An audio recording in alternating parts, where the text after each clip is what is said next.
Pete, Prisco, Brady, your thoughts on the Dolphins, who did not, of course, have first-round picks? They have, 4 picks? You got to get a grade. Okay, well, look, Cam Smith, I think, fits into a secondary that, who knows, there's an out after, next year in Xavier Howard's contract. Maybe they're setting up for that transition at some point. It does provide them some additional depth. I really liked his tape. I think he's very capable of, going into a starting role.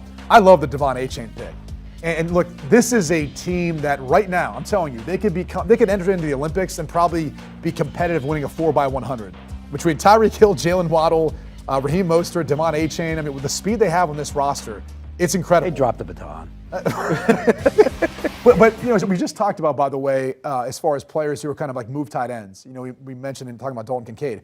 Elijah Higgins is probably going to be that. He's going to replace what they lost. Some people thought he was going to be a fullback. No, I think he's going to be more of an off-the-ball kind of tight end at his speed and kind of ability at that size at 235, running about a 4.5.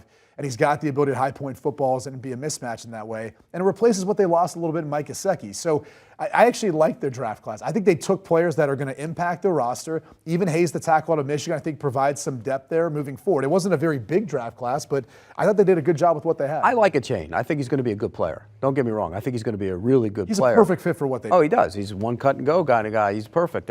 He's also a return guy. He can help their return game. I just didn't like I'm not as high on Cam Smith as others are. That's kind of. Well, they took him in the 3rd round. Well, there were other guys that were available there, so I pinged them. Plus, don't you get negative grade for not getting your first-round pick because you tampered with Tom Brady too? Bye-bye. That's part of the grading process for Pete. I didn't know that was part of the process. If that's your justification, no one's going to argue.